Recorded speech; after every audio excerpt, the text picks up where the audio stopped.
మన సమాజంలో తల్లిదండ్రులు ఆడవాళ్ళని మగవాళ్ళ పెంచాల్సిన అవసరం లేదు. ఆడవాళ్ళని మగవాళ్ళ కన్నా గొప్పగా చూడాల్సిన అవసరం అస్సలు లేదు. ఆడవాళ్ళపైన జాలి చూపించాల్సిన అవసరం అయితే లేనే లేదు. నేను ఎప్పుడు అడగలేదు, కానీ ఈరోజు అడుగుతున్నాను. ఈ వీడియో లాస్ట్ సెకండ్ వరకు చూడండి. ఖచ్చితంగా మన సమాజాన్ని చూస్తున్న కోణం ఈ వీడియో మారుస్తుందని నమ్ముతున్నాను. కొన్ని తరాల వరకు కావాల్సిన పరిష్కారం ఈ వీడియోలో మీకు దొరుకుతుందని భావిస్తున్నాను. సో చివరి వరకు ఈ వీడియోని మిస్ కాకుండా చూడండి. ముందుగా ఒక చిన్న పెట్టగతో మొదలు పెడతాను. ఒకసారి ఒక చిలక ఆకాశంలో హాయిగా ఎగురుతుంది. కింద నేలపైన చూస్తే ఒక ఇంటి కిటికీ దగ్గర ఒక పంజరంలో ఒక పక్షి ఊసలకు జారబడి ఉంది. ఆకాశంలో ఎగిరే పక్షికి చాలా జాలిగా అనిపించి వెంటనే పంజరంలో ఉన్న పక్షి దగ్గరికి వచ్చి, ఏమిటి దుస్థితి, ఇలా చెరసాల్లో మగ్గుతున్నావు, ఈ రోజు నేను నిన్ను విడిపిస్తాను, నాతో రా, ఈ అనంత ఆకాశంలోకి, అవధులు లేని ఆనందంతో మన విశాలమైన రెక్కలను విప్పి ఎగురుదాం పద అని బయట నుండి పంజరం తలుపు తెరిచిందట. అప్పుడు పంజరంలో ఉన్న చిలక ఏమందో తెలుసా? అనంతమైన అవధులు లేని ఆకాశమా, అమ్మో నేను రాను, అక్కడ నేను జారపడ్డానికి ఈ పంజరానికి ఉన్నట్టు ఓసలు ఉండవేమో అనందట. మన ప్రస్తుత సమాజంలో కూడా స్త్రీది ఇదే పరిస్థితి. ఆకాశంలో ఆనందంగా ఎగురుతూ విహరించడం పక్షి యొక్క హక్కు. కానీ అది పెరిగిన పరిస్థితుల వలన తను ఆకాశానికి చెందింది కాదు అని అనుకుంటుంది. అదే పరిస్థితి ఈరోజు స్త్రీకి జరుగుతుంది. దానికి కారణం తల్లిదండ్రులు. తల్లిదండ్రులు అంటే ఎవరి తల్లిదండ్రులు? అమ్మాయిల తల్లిదండ్రులా లేదా అబ్బాయిల తల్లిదండ్రులా? ఆడదానికి స్వేచ్ఛ అంటే ఏంటి? స్వేచ్ఛ అంటే షార్ట్స్ వేసుకొని పబ్కి వెళ్ళి డ్యాన్స్ చేయడమా? అర్ధరాత్రి రోడ్డుపైన తిరగడమా? అసలు సమస్య ఎక్కడొస్తుంది? దీనికి పరిష్కారం ఏంటి అనే విషయాలు ఈరోజు ఎపిసోడ్లో తెలుసుకుందాం. Hi everyone, this is Vikramaditya and welcome to my channel. స్త్రీ గురించి విషయాలన్నీ విశ్లేషించాలంటే ఈ భూమి మీద మనిషి పుట్టక ముందుకే వెళ్ళాలి. మనిషి అనేవాడు ఈ భూమి మీదకి రాకముందు చెట్లు జంతువులే ఉండేవి. అడవికి రాజు సింహం, కానీ దాని కుటుంబానికి ఆహారం సంపాదించేది మగసింహం కాదు, ఆడసింహం. ఆడసింహమే వేటకెళ్తుంది, మగసింహం ఇంట్లో పిల్లల్ని సంరక్షించుకుంటుంది. ఇక్కడ ఆడదాందే పై చెయ్యి. ఆడసింహం లేకపోతే వాళ్ళకి భోజనం ఉండదు. తిండి విషయంలో ఆడది నెగ్గింది. నెమలి పురివిప్పి నాట్యం చేసేది ఆడనెమలి కాదు, మగనెమలి. మగనెమలి నాట్యం చేసేది ఆడదాన్ని ఇంప్రెస్ చేయడానికే. తను ఏ ఆడనెమల ముందు నాట్యం చేసినా ఆడనెమలకి ఇష్టం ఉంటేనే తనతో వెళ్తుంది, కానీ ఒకవేళ ఇష్టం లేకపోతే చూడని కూడా చూడదు. సెక్స్ విషయంలో ఆడదాందే పై చెయ్యి. తేనెటీగల్లో వాళ్ళ సామ్రాజ్యానికి అధిపతి ఒక ఆడ తేనెటీగ, క్వీన్ బీ అని అంటారు. తేనెటీగలకి రాజు ఉండడు, రానే ఉంటుంది. పవర్లో కూడా ఆడదాందే పై చెయ్యి. అంతవరకు ఎందుకు, మన ఆది మానవుల్లో కూడా ఆడదే అధిపతి. ఆడదే కుటుంబాన్ని పాలించేది. ఇంటికి పెద్ద ఆడదే. మనకి భాష నేర్పించింది కూడా ఆడవాళ్లే. వాళ్ళు గుంపులు గుంపులుగా కూర్చొని మాట్లాడుకోవడానికి ట్రై చేస్తున్నప్పుడే భాష పుట్టింది. మదర్ ఆఫ్ లాంగ్వేజెస్ వాళ్ళే. ప్రకృతిలో, జంతువుల్లో కానీ మనుషుల్లో కానీ ఆడవాళ్ళదే పైచే అయినప్పుడు మరి ఎందుకని ప్రస్తుత సమాజంలో ఆడవాళ్ళ పరిస్థితి వేరేలా ఉంది? దానికి కారణం ఏంటో తెలుసా? వ్యవసాయం. మనిషి వ్యవసాయం మొదలుపెట్టిన రోజు నుండే ఆడదానికి పతనం స్టార్ట్ అయింది. వ్యవసాయంలో ఆడ మగ సమానంగా పనిచేసేవారు. కానీ సమస్య ఎక్కడొచ్చిందంటే ఆడవాళ్ళకి శాపమయ్యి మగవాళ్ళకి వరం అయింది ఆడవాళ్ళకి వచ్చే పీరియడ్స్. ఆ సమయంలో వాళ్ళు 3 to 5 days బ్రేక్ తీసుకునేవారు. తర్వాత ప్రెగ్నెన్సీ, ఆ సమయంలో 6 to 8 months బ్రేక్ తీసుకునేవారు. ఇలా ఆడవాళ్ళు రెగ్యులర్గా వ్యవసాయంలో పార్టిసిపేట్ చేయకపోవడం వల్ల, జెంట్స్కి ఏం ప్రాబ్లం లేకపోవడం వల్ల రెగ్యులర్గా వ్యవసాయం చేసేవాళ్ళు మగవాళ్ళు. ఇంట్లో పిల్లల్ని కని పోషించే బాధ్యత ఆడవాళ్ళు తీసుకున్నారు. అప్పటి నుండే ఆడవాళ్ళు ఇంటికి పరిమితమయ్యారు. తరువాత సమాజంలో ఎన్నో మార్పులు వచ్చాయి. ఎక్కువగా చదువుకోవడం, పవర్ మగవాడికి హక్కైపోవడం, కవులు రచయితలు మగవాళ్లే కావడం వల్ల, వాళ్ళే కథలు పురాణాలు రాయడం వల్ల ఆ కథల్లో మగవాడిదే పైచేగా రాశారు. మగాడే హీరో అని అన్ని పురాణాల్లో రాశారు. అంతవరకు ఎందుకు? నాకు తెలిసి మనం పూజించే ఏ దేవుడు ఆడపిల్లకి జన్మనవ్వలేదు. కావాలంటే మీరే చెక్ చేసుకోండి. సరే, ప్రస్తుత సమాజానికి వద్దాం. చిన్న బాయ్ వర్సెస్ గర్ల్ అనాలిసిస్ చేద్దాం. ఇప్పటి వరకు కోట్లాది మంది ఆడపిల్లలు పుట్టక ముందే హత్య చేయబడ్డారు. మీరు కాదంటారా? మగబిడ్డ పుట్టాడు అని చెప్పినప్పటికీ, ఆడపిల్ల పుట్టింది అని డాక్టర్ చెప్పినప్పటికీ వాళ్ళ కుటుంబ సభ్యులు పడే ఆనందంలో తేడా లేదంటారా? మొదటి బిడ్డ ఆడబిడ్డ అయ్యి రెండో బిడ్డ పుట్టక ముందు వాళ్ళ తల్లిదండ్రులకి మరో బిడ్డకి జన్మనిస్తున్నాము అనే ఆనందం కన్నా మళ్ళీ ఎక్కడ ఆడబిడ్డ పుడుతుందేమో అనే టెన్షనే ఎక్కువగా పడతారు. నేను చెప్పింది అబద్ధమని మీరు అంటారా? ఆడపిల్ల పుట్టక ముందే ఆమె జననానికి ఎంతోమంది అడ్డుపడుతున్నా, ఎంతోమంది వ్యతిరేకిస్తున్నా, నేను ఈ సమాజంలో అయితే పోరాడుతూ లేదా భరిస్తూ లేదా బానిసలా ఒక ఖైదీలా బ్రతకడానికి సిద్ధపడ్డాను అని ఈ లోకంలోకి వస్తుంది. అమ్మాయి ఎప్పుడైనా కొంచెం సంతోషపడి నవ్వుతే చాలు. నవ్వే ఆడదాన్ని నమ్మకూడదు. ఆడది నవ్వుతే కరెక్ట్ కాదు అని సామెతని క్రియేట్ చేసి నవ్వడం అనే కనీస మానవ హక్కును కూడా పీక మీద కాలేసి తొక్కినట్టు తొక్కేశారు. అదే మగాడు ఏడిస్తే ఏడిచే మగాన్ని ఆడదానిలో ఏడుస్తున్నావు అని అంటారు. ఆడదాన్ని నవ్వితే నవ్వేవని, ఏడిస్తే ఏడవడం ఒక హీనమైన విషయం అన్నట్టు ఆడదానిలో ఏడుస్తున్నావు అని అంటారు. నవ్వు ఏడుపు అనేవి మనిషికి బేసిక్ ఎమోషన్స్. అవి లేకుండా బ్రతకమనడం చాలా అన్యాయం. అమ్మ నేను బయటికి వెళ్తాను అని అబ్బాయి అంటే ఎప్పుడు వస్తావు అని పేరెంట్స్ అంటారు. అదే అమ్మాయి నేను బయటికి వెళ్తాను అని అంటే ఎక్కడికి వెళ్తున్నావు, ఎవరితో వెళ్తున్నావు, ఎవరి దగ్గరికి వెళ్తున్నావు, ఎందుకు వెళ్ళాలి, వెళ్ళకపోతే చచ్చిపోతావా, ఇలా ఎన్నో ప్రశ్నల వర్షం కురిపిస్తారు. ఎందుకింత వ్యత్యాసం? ఒక అబ్బాయికి 10 మంది గర్ల్ ఫ్రెండ్స్ ఉంటే వీడు శ్రీకృష్ణుడురా అని దేవుడితో పోలిస్తారు. అదే ఒక అమ్మాయి 2 అబ్బాయిలతో నవ్వుతూ మాట్లాడితే చాలు ఊరు బయట పాకలో ఉండే వాళ్ళ పదంతో పోలుస్తారు. This is not fair. Friends, ఒక మోస్ట్ ఇంట్రెస్టింగ్ కథ చదివితే చాలు అది ఒక మనిషి జీవితాన్నే మార్చేస్తుందంటే మీరు నమ్ముతారా? కేవలం ఆ కథ మీ పిల్లలకి చదివి వినిపిస్తే చాలు వాళ్ళ జీవితానికి కావాల్సిన విలువలు నేర్చుకుంటారు అంటే మీరు నమ్ముతారా?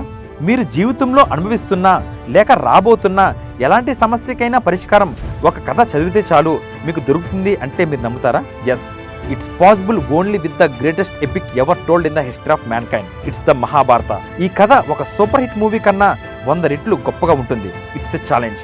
విక్రమాదిత్య మాటలో రాసిన మహాభారతం పూర్తి కథ 2 భాగాలలో పుస్తకం ఇంకా ఈబుక్ రూపంలో అమెజాన్ ఇంకా 43 ఆన్లైన్ స్టోర్స్లో దొరుకుతుంది. ఈ పుస్తకం ప్రపంచవ్యాప్తంగా 54 భాషల్లో దొరుకుతుంది. లింక్స్ ఈ వీడియో కింద డిస్క్రిప్షన్లో ఇచ్చాను, వెంటనే ఆర్డర్ చేయండి. ఎందుకంటే ఇది కేవలం ఒక పుస్తకం మాత్రమే కాదు, ఇది నీ జీవితానికి కావాల్సిన గ్రంథాలయం. ఇవన్నీ ఎందుకు? అమ్మాయిలకి కనీసం కూర్చోవడంలో కూడా స్వేచ్ఛ ఉండదు. ఒకే యాంగిల్లో కూర్చోవాలి. డ్రెస్ వేసుకోవడంలో స్వేచ్ఛ ఉండదు. మొత్తం కప్పుకోవాలి. చదువులో, సమాజంలో, ఉద్యోగాల్లో అంతవరకు ఎందుకు? అమ్మాయికి అబ్బాయి నచ్చాడో లేదో తెలుసుకోకుండా పెళ్లి చేసే తల్లిదండ్రులు సమాజంలో 90% ఉన్నారు. నేను ఈ 90% కోసమే మాట్లాడుతున్నాను. అమ్మాయిల్ని అద్భుతంగా పెంచే తల్లిదండ్రులు 10% ఉన్నారు. వారు మహానుభావులు. వాళ్ళని నేను అభినందిస్తున్నాను. మన ఇంట్లోనే అమ్మాయిలకి మన స్వేచ్ఛను కల్పించడం లేదు. సమాజంలో ఇల్లు దాటాక వాళ్ళు స్వేచ్ఛగా ఎలా జీవిస్తారు? నేను ఈ వీడియో మొదట్లో చెప్పిన పంజరం సమాజం కాదు, మన ఇల్లే. ఒక ఆడపిల్ల ఉన్న ఇల్లు. ఆ చిలకే ఓ తల్లి, ఓ చెల్లి, ఓ భార్య, ఓ కూతురు. మరి స్వేచ్ఛ అంటే షార్ట్స్ వేసుకొని పబ్స్కి వెళ్ళడమా అని మీరు ప్రశ్నిస్తున్నారా? అదే స్వేచ్ఛ అని నేను అనను. ఆమె నిజంగా అలా ఉండాలి అని అనుకుంటే అది తన హక్కు. దాన్ని మనం కాదనలేం. ఈ సమాజంలో డిక్షనరీ తీసి ఎంతమంది చదువుతున్నారు? ఎంతమంది అర్థాలు తెలుసుకుంటున్నారు? బేసిక్ పదాలకే అర్థాలు తెలియట్లేదు. ఫ్రీడమ్, స్వేచ్ఛ. స్వేచ్ఛ అంటే షార్ట్స్ వేసుకొని పబ్స్కి వెళ్ళడం కాదు, ఇష్టం వచ్చినట్లు రోడ్ల మీద తిరగడం కాదు. స్వేచ్ఛ అంటే మన బాధ్యతల్ని విస్మరించకుండా మన హక్కుల్ని పొందడం. స్వేచ్ఛ అంటే మనం నమ్మిన దాన్ని ఓపెన్గా చెప్పగలడం. ఎవరి ముందైనా ధైర్యంగా నిల్చోవడం. మనం నమ్మే మనకు నచ్చిన పనిని చేయటానికి ఎవ్వరూ అడ్డుపడకపోవడం.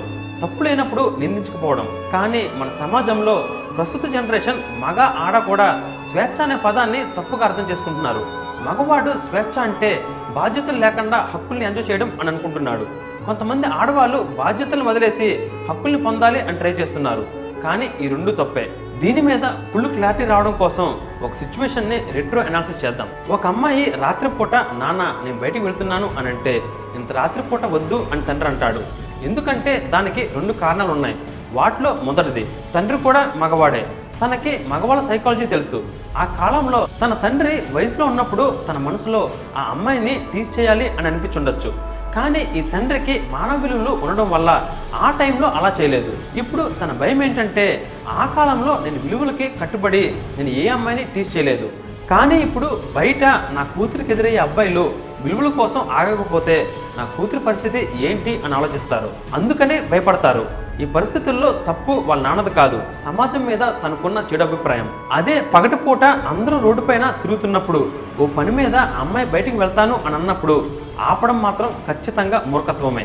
అయినా సరే ఆ రాత్రిపూట హక్కుల కోసం ఇంట్లో లెచ్చరిచ్చి ఫైట్ చేసి ఆ అమ్మాయి బయటకు వచ్చింది అని అనుకోండి. ఎవరైనా ఎప్పుడు ఎవరికి హాని చేయని వ్యక్తి, ఏ జంతువుని చంపని వ్యక్తి అడవిలోకి వెళ్ళి సింహం ముందు నిల్చొని నేను సాత్వికుడిని, ఎప్పుడు ఎవరికి ఏ హాని చేయలేదు, నేను నిన్ను ఏం చేయను, నువ్వు నన్ను ఏం చేయొద్దు అని అంటే సింహం ఊరుకుంటుందా? ఒక్క పంజాతో చంపేస్తుంది. ఎందుకంటే అదొక మృగం. రాత్రి అయితే ఏ నగరమైనా నెమ్మదిగా అడవిలా మారిపోతుంది. మృగాలు బయటకు వస్తాయి. కర్మకాలి ఈ అమ్మాయికి అలాంటి మృగం ఒకటి ఎదురైందనుకోండి, ఏంటి పరిస్థితి? అక్కడ అన్యాయం జరగకుండా ఉంటుందా? అలా అన్యాయం చేసిన వాడు మృగంలా ఎందుకు మారాడు? దానికి కారణం తన తల్లే. తన తల్లి పెంపకంలో నిర్లక్ష్యం. తన తల్లి ఎందుకు ఇలా పెంచిందంటే ఆ తల్లి యొక్క తండ్రి అలాంటివాడు కాబట్టి. ఆ తల్లి యొక్క తల్లి అమ్మ మగవాళ్ళు ఇలానే ఉంటారు అని తన కూతురికి చెప్పడం వల్ల, ఇలానే రాత్రిపూట మగవాళ్ళు తాగుతూ తిరుగుతూ ఉంటారు అని అనుకోవడం వల్ల తన కొడుకు నార్మల్గా ఉన్నాడని అనుకుంటూ ఇలా పెంచింది. అదే మాతృదోషం. తన కూతురు బయటికి వెళ్ళేటప్పుడు అమ్మ సాయంత్రం అవ్వకముందే ఇంటికి రా, ఎందుకంటే అక్కడ పోరంబోకు వెదలు ఉంటారు, వాళ్ళ వల్ల మనకు హాని కలుగుతుంది, వాళ్ళు తాగి మృగులను ప్రవర్తిస్తారు అని చెప్తుంది. కానీ అదే తల్లి తన కొడుకు బయటకు వెళ్ళేటప్పుడు నాన్న బయట అమ్మాయిలు ఉంటారు, నువ్వు ఎప్పుడు తాగి వాళ్ళ ముందు అసభ్యంగా ప్రవర్తించుకో, నీ చెల్లెలు లాంటి వాళ్ళే వాళ్ళు కూడా, ఆడపిల్లలు ఉసురు పోసుకోకు, ఏ అమ్మాయికి హాని తలపెట్టకు అని చెప్పదు. ఇది ఖచ్చితంగా తప్పే. ఓ కూతురా, నువ్వు బయటికి వెళ్ళేటప్పుడు నీ తండ్రి ఒప్పుకోకపోతే తండ్రితో ఫైట్ చేయకు, నీ తండ్రికి చెప్పు, నాన్న నేను వెళ్ళే దారి ఇది, ఇక్కడ ఏ ప్రమాదం ఉండదు, నేను క్షేమంగా వెళ్ళి వస్తాను, లేదా నేను క్షేమంగా వెళ్ళలేను అని నీకు అనుమానం ఉంటే నువ్వో అన్నయ్యో నాకు తోడుగా రండి అని అర్థమయ్యేలా చెప్పు. అప్పటికి వినకుండా నేను పంపకపోయినా, నీకు తోడు రాకపోయినా నీ తండ్రి మూర్ఖుడు అని సరిపెట్టుకో, ఇంకేం చేయొద్దు. ఓ అమ్మ, నీ కొడుకు చెప్పు, నువ్వు నా కడుపులో పడిన క్షణం నుండి ఎంత నరకం అనిపించానో నాకే తెలుసు. ఏమి నోట్లో పెట్టుకోలేకపోయేదాన్ని, ఏం తిన్నా వాంతులయ్యేవి, తినకపోయినా వాంతులయ్యేవి, ప్రశాంతంగా నిద్ర పట్టేది కాదు. నువ్వు పెరుగుతున్న కొద్దీ నా కడుపులో బరువు పెరుగుతూ సరిగ్గా నడవలేకపోయేదాన్ని, నడునొప్పి లేకుండా ఏ రోజు పడుకోలేదు, అన్నం సహించేది కాదు. నేను నీకు ఆరోగ్యకరమైన ఆహారం ఇవ్వాలని, కడుపులో నీకు వేడి చేసి ఏం కాకుండా ఉండాలని నాకు ఇష్టమైనవన్నీ తినడం మానేసి ఇష్టం లేనివి తినడం మొదలుపెట్టాను. నీకు జన్మవడం కోసం మనిషికి యాక్సిడెంట్ అయ్యి ఒకేసారి 20 ఎముకలు విరిగితే ఎంత నొప్పి వస్తుందో అంతటి బాధను భరిస్తూ నీకు జన్మనిచ్చాను. నేను కనడం కోసం ఎంతో కష్టపడ్డాను. ఇంత కష్టపడి కన్నా నా కొడుకు వేరే అమ్మాయిని కష్టపడితే నేను తట్టుకోలేను అని నీ కొడుకు చెప్పు. ఓ చెల్లి, నీ అన్నకు చెప్పు, అన్న నీ చెల్లి బయటకు ధైర్యంగా వెళ్ళి ఇంటికి క్షేమంగా రావాలని నువ్వెలా కోరుకుంటావో అలాగే నాలాంటి అమ్మాయిలు బయట చాలామంది ఉన్నారు, ఎప్పుడు వారికి హాని తలపెట్టకు. వారికి ఎవరైనా హాని తలపెడుతుంటే నువ్వు చూస్తూ ఊరుకోకు. ఆమె కూడా వేరొక అన్నకి చెల్లె అని మీ అన్నకు చెప్పు. ఓ భార్య, నీ భర్తకు చెప్పు, నువ్వు సెక్స్ అనే సుఖం సంవత్సరం అంతా ఒకేలాగా అనిపిస్తావు, కానీ నాకలా కాదు. నాకు పీరియడ్స్ ఉంటాయి, ప్రెగ్నెన్సీ వస్తుంది, అప్పుడు నేను ఆ సుఖానికి దూరం అవుతాను. ఇంత అందంగా ఉన్న నేను మీకు సుఖాన్ని ఇవ్వడం కోసం, నీ పిల్లలకి పాలు ఇవ్వడం కోసం, మన కుటుంబానికి సేవలు చేయడం కోసం నా అందాన్ని, నా యవ్వనాన్ని త్యాగం చేస్తూ తొందరగా ముసలిదానిలా కనిపిస్తున్నాను, నన్ను అర్థం చేసుకో అని చెప్పు. ఓ స్త్రీ, మగాడికి చెప్పు, నువ్వు నన్ను గొప్పగా గౌరవించాల్సిన అవసరం లేదు, నేను నీలా మనిషిని గుర్తించమని చెప్పు. ఓ స్త్రీ, మగాడికి చెప్పు, నాపైన జాలి చూపించుకో, నాకు నచ్చదు, నువ్వు చేసే ఏ పనైనా నేను నీతో సమానంగా చేయగలనని. ఓ స్త్రీ, మగాడితో చెప్పు, నన్ను మగవాళ్ళ పెంచాల్సిన అవసరం లేదని, నన్ను నాలాగే ఆడదానిలా పెంచు అని, అదే నాకు నువ్విచ్చే గౌరవం అని చెప్పు. ఓ స్త్రీ, మగాడికి చెప్పు, నువ్వు వ్యవసాయం చేయడంలో సుత్తివైతే నేను కత్తిని అని. సుత్తి బండరాలని పిండి చేయడానికి పనికొస్తుంది, కానీ పండిన పైరును కోయడానికి మాత్రం ఉపయోగపడదని. మన సమాజం అనే వ్యవసాయ భూమిలో సుత్తి ప్రత్యేకత సుత్తిదే, కత్తి ప్రత్యేకత కత్తిదే. ఏ రోజైతే ఒక మగాడిని విలువలతో పెంచి తన విలువల్ని కాపాడి తన వాల్యూని సమాజంలో పెంచేది ఆడదే అని మగాడు గుర్తిస్తాడో అప్పుడే ఈ సమాజానికి ఒక పరిష్కారం ఉంటుంది. Let's educate each other and prosper each other. ఎవరి స్వేచ్ఛ వాళ్ళ సొంతం, ఎవరి హక్కులు వాళ్ళు కల్పిద్దాం. నా భావాలతో మీరు ఏకపిస్తే ఈ వీడియోని 10 మందికి షేర్ చేయండి. ఫ్రెండ్స్, నెక్స్ట్ ఎపిసోడ్లో కంటెంట్ వేరే లెవెల్లో ఉంటుంది, డోంట్ మిస్ ఇట్. నేను రాసిన మహాభారత పుస్తకాన్ని ఇప్పుడే ఆర్డర్ చేయండి. లింక్స్ ఈ వీడియో కింద ఉన్న డిస్క్రిప్షన్లో ఇచ్చాను. అలాగే ఇప్పటి వరకు నా ఛానల్ని మీరు సబ్స్క్రైబ్ చేసుకుని ఉండకపోతే వెంటనే సబ్స్క్రైబ్ చేసుకోండి. Till then take care.